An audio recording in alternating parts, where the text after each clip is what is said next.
Hello, dear friends. Welcome back to this cozy little corner where stories come alive and where every life, no matter the age, carries wisdom worth sharing. Today, I'd love for you to meet someone truly remarkable, Frank Thompson. At 62, Frank isn't just growing older. He's growing stronger, wiser, and more alive with each passing day. In a world that often overlooks the beauty of aging, Frank stands as a gentle reminder that the golden years can be just that, golden. Through his journey, he's uncovered what he calls the 5 golden habits for healthy aging. Simple, powerful choices that have helped him stay vibrant in body, sharp in mind, and full of heart. So grab a cup of tea, settle in, and let's walk alongside Frank as he shares the practices that have helped him not only age gracefully, but live fully. Because aging well isn't about chasing youth. It's about embracing life with intention, joy, and meaning.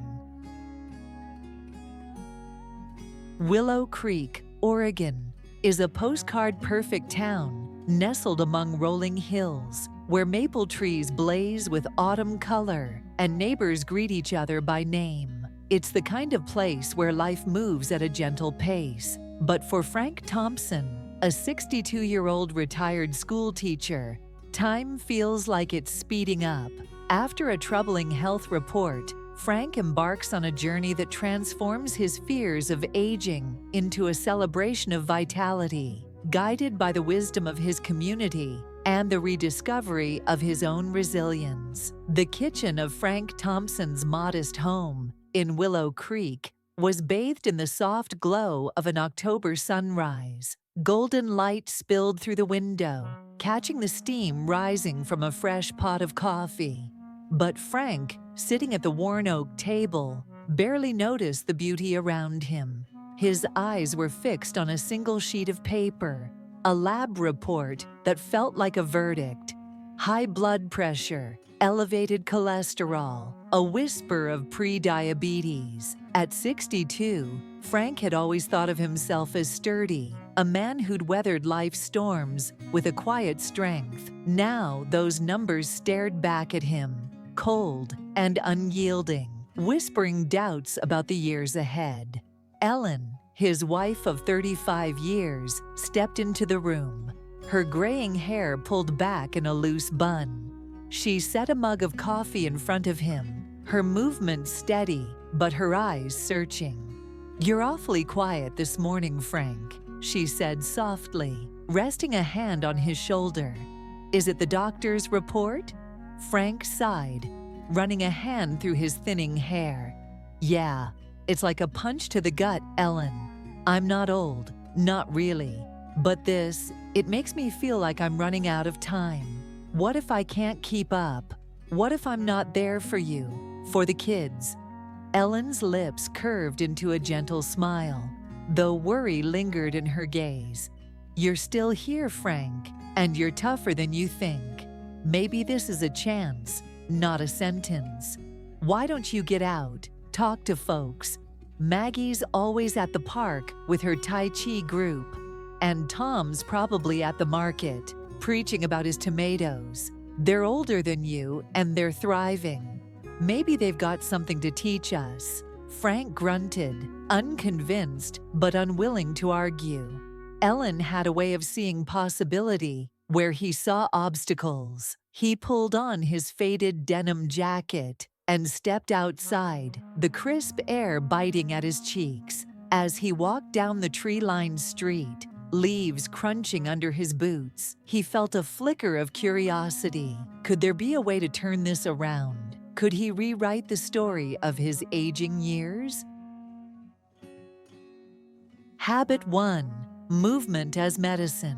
Willow Creek Central Park was a tapestry of autumn hues, scarlet maples, amber oaks, and the soft green of evergreens, framing a wide lawn. Near the gazebo, a group of seniors moved in unison, their arms tracing arcs through the air in a Tai Chi session. Frank stood at the edge, hands stuffed in his pockets, watching with a mix of skepticism and intrigue. That's when Maggie Carter spotted him. At 75, Maggie was a force of nature, petite, with silver hair cropped short and eyes that sparkled with mischief. "Frank Thompson, don't just stand there gawking," Maggie called, her voice cutting through the morning chill. "Come try this. It'll do you good." Frank shuffled forward, his cheeks reddening. "Maggie, my dancing days are long gone. Besides, my knees aren't what they used to be."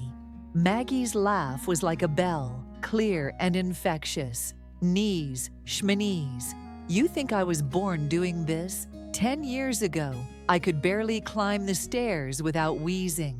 Back pain, arthritis, you name it.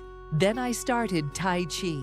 Just 30 minutes a day, Frank, and it's like I rewound the clock. I'm not saying I'm 20, but I'm living, not just surviving."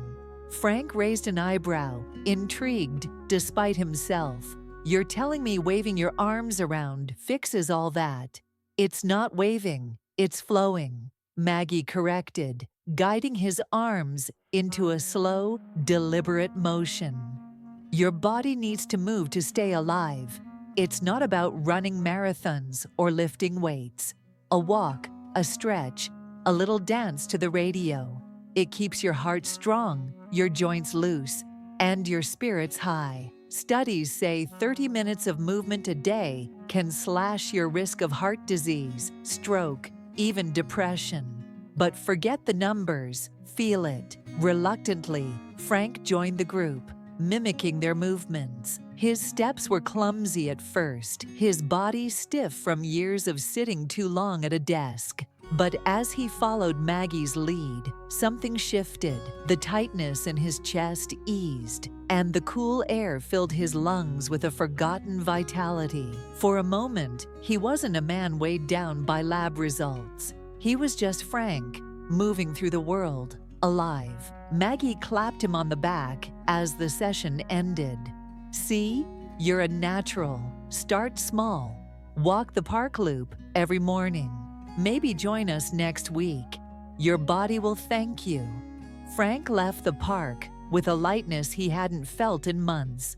That evening, he laced up his sneakers and walked the half-mile loop around his neighborhood. The sun set, painting the sky in shades of pink and gold. It wasn't much, but it was a start, a promise to keep moving, to keep living. Habit 2. Nourishing the body, feeding the soul. The Willow Creek Farmers Market was a Saturday ritual, a bustling mosaic of colors and scents. Stalls overflowed with ruby red apples, golden squash, and bundles of leafy greens, while vendors called out to passers-by. Frank wandered through the crowd, the chatter and laughter wrapping around him like a warm blanket. At a corner stall, Tom Reynolds was arranging tomatoes with the care of an artist, his weathered hands moving with practiced ease. "Frank, get over here," Tom called, tossing him a cherry tomato. "Taste that, straight from my garden." Frank caught the tomato and bit into it, the juice bursting with sweetness. "Tom, this is unreal. You're out here every week, looking like you could run a marathon. What's your deal?" Tom grinned, his eyes crinkling. "No marathons for me, just good food." "Look, Frank, I'm 68, had a heart scare a while back, scared the daylights out of me. Doc said I had to change, or I wouldn't see 70, so I did. More plants, less junk. It's not about dieting. It's about feeding your body what it needs to thrive." Frank leaned against the stall, curious. "I eat okay. Burgers, fries, maybe a salad if Ellen insists. What's wrong with that?" "Nothing, if you want to feel like you're dragging a boulder uphill," Tom said, handing him a bunch of kale. "Your body's a machine, Frank. Feed it cheap fuel, it'll sputter. Feed it the good stuff, veggies, fruits, nuts, whole grains, and it'll hum. I'm talking Mediterranean style. Olive oil, salmon, avocados. cuts cholesterol, keeps diabetes at bay, even sharpens your brain. And it tastes better than you think. Tom's passion was contagious, his voice alive with conviction. He shared stories of his own transformation, how he'd swapped soda for water, learned to love quinoa, and started growing his own herbs. He pressed a recipe card into Frank's hand, a simple salmon bowl with roasted veggies and a lemon tahini dressing. "Try this tonight," Tom urged, "and start small. Maybe one meatless day a week. You'll feel the difference." That evening, Frank and Ellen stood side by side in their cozy kitchen, chopping zucchini and tossing greens. The aroma of garlic and olive oil filled the air, mingling with their quiet laughter as they fumbled through Tom's recipe. When they sat down to eat, Frank took a bite and paused, savoring the vibrant flavors. It wasn't just food, it was care, intention, a gift to themselves. He decided then to make a change. More plants, less processed stuff. It felt like planting a seed for a healthier tomorrow. Habit 3. A mind that grows. A week later, Frank's steps had a new spring. His mornings brightened by walks, and his meals bursting with color. Ellen noticed the change and suggested he visit the community center, where their friend Clara Hughes ran the chess club. Frank found Clara at a table in the sunlit room, her silver braid catching the light as she studied a chessboard with the focus of a general. "Frank Thompson, as I live and breathe," Clara said, her voice warm but teasing. "Care to lose spectacularly?" Frank chuckled, pulling up a chair. "Clara, you're 70 and sharper than I was at 40. How do you do it? I'm forgetting names, dates. Half the time I can't find my keys." Clara's eyes softened, but her smile held a spark.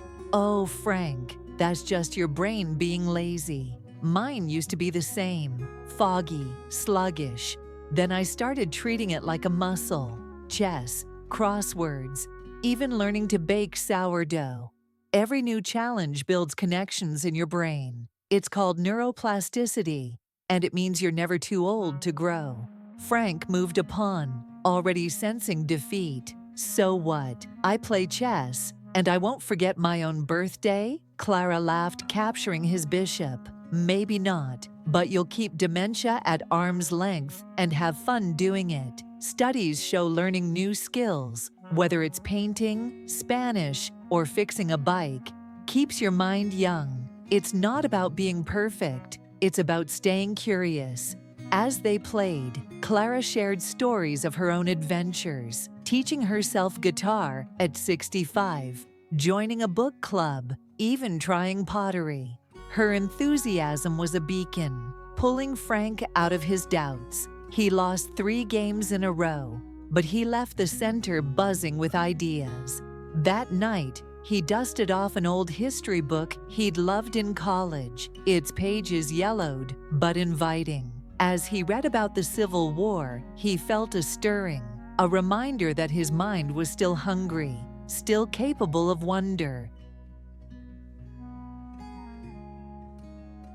Habit 4. The Heart of Connection. One golden afternoon, as leaves swirled across Willow Creek streets, Frank passed Rosie Martinez's house. Rosie, a vibrant 66-year-old with a laugh that could light up a room, was setting up tables in her backyard for a potluck.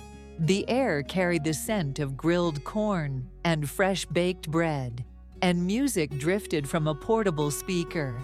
"Frank, don't you dare walk by," Rosie called, waving him over. "You and Ellen are coming tonight, right?" Frank hesitated, his shoulders hunching. "I don't know, Rosie. I'm not really in the mood for parties. Been feeling off." Rosie's smile faded, replaced by a quiet understanding.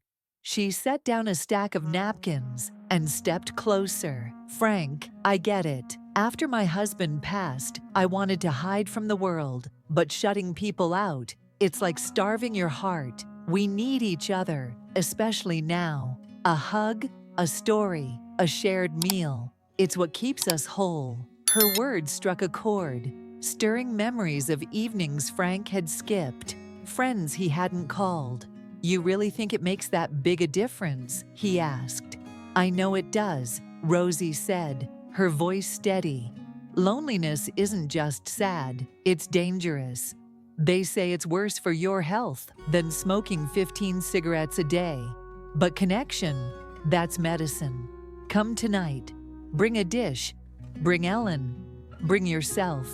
Frank couldn't say no to Rosie's warmth. That evening, he and Ellen arrived with a tray of cornbread, stepping into a backyard alive with chatter and laughter. Neighbors swapped stories, kids darted between tables, and an impromptu sing-along broke out under the stars. Frank found himself talking with an old colleague, their conversation flowing like a river, washing away months of isolation. As he and Ellen walked home, hand in hand, he felt a fullness in his chest, not just from the food, but from the joy of belonging.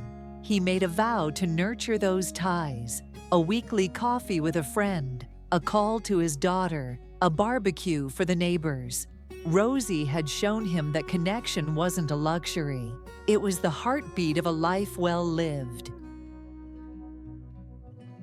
Habit 5. The gift of rest. Back at home, as the glow of Rosie's potluck lingered, Frank sat with Ellen in their living room, the fire crackling softly.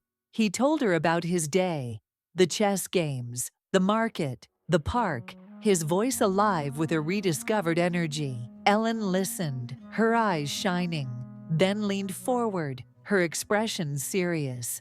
"Frank, I'm so proud of you," she said. "But there's one more piece to this puzzle. You're burning the candle at both ends, staying up late, tossing and turning. You need to sleep, not just to rest, but to heal." Frank rubbed his eyes sheepish. I know. I've always been a night owl, but what's the big deal? I get by." Ellen shook her head, her voice gentle but firm. "Getting by isn't enough. Sleep is when your body repairs itself, your heart, your brain, your soul. Without it, stress builds, blood pressure spikes, memory slips. Studies say 7 to 8 hours a night can add years to your life. But more than that, it's about waking up ready to embrace the day." She handed him a steaming mug of chamomile tea, its floral scent soothing. "Try this. No TV or phone an hour before bed. Read a book, listen to soft music. Give yourself permission to rest." Frank took the mug, warmed by her care. That night, he followed her advice, setting his phone aside and opening his history book. The words blurred as his eyelids grew heavy, and he drifted into a deep, dreamless sleep, the kind he hadn't known in years. When he woke at dawn, the world seemed sharper, brighter, as if he'd been given a fresh canvas. Ellen was right. Sleep wasn't just downtime. It was renewal. Frank committed to a new routine. Screens off by 9 p.m., bedtime by 10:30. Some nights, he slipped, lured by a late-night show, but he kept at it, marveling at how rest transformed his days. 2 months later, Frank stood in his backyard, raking leaves under a crisp November sky. His movements were steady, purposeful, a far cry from the sluggishness that had once defined his mornings. At his latest checkup, the numbers told a new story. Blood pressure down, cholesterol improved, pre-diabetes retreating. But the real change was deeper, etched in the lines of his smile, the spark in his eyes. Frank wasn't just healthier, he was alive in a way he hadn't been in years. He thought of the 5 habits that had woven themselves into his life, each a thread in a vibrant tapestry. Maggie's Tai Chi had taught him to move with purpose, his body humming with energy.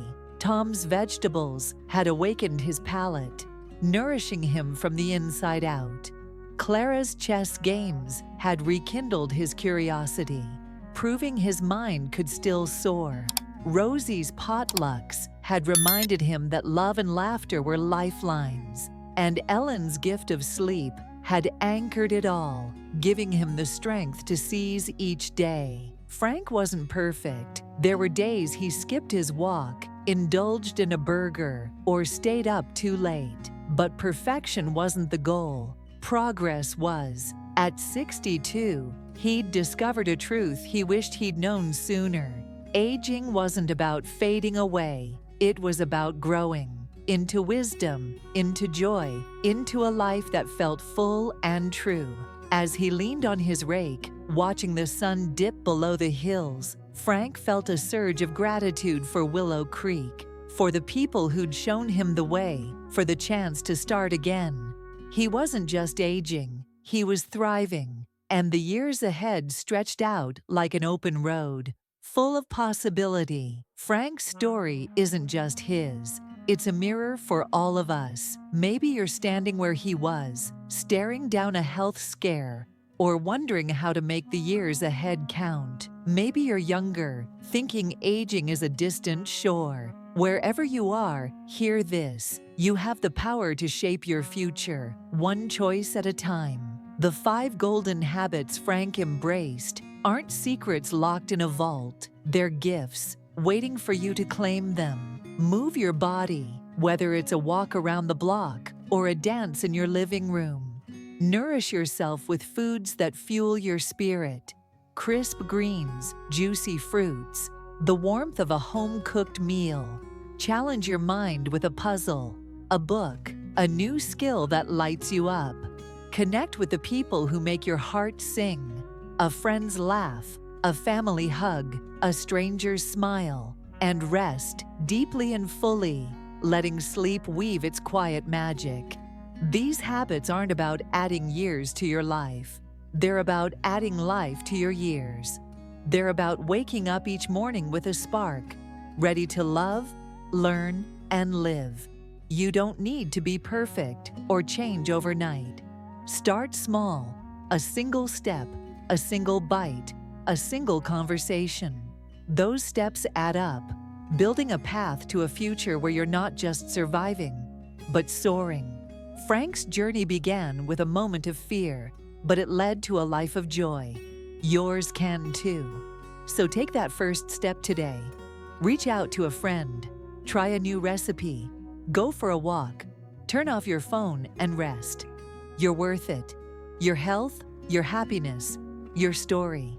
Let's make aging a celebration, not a sentence.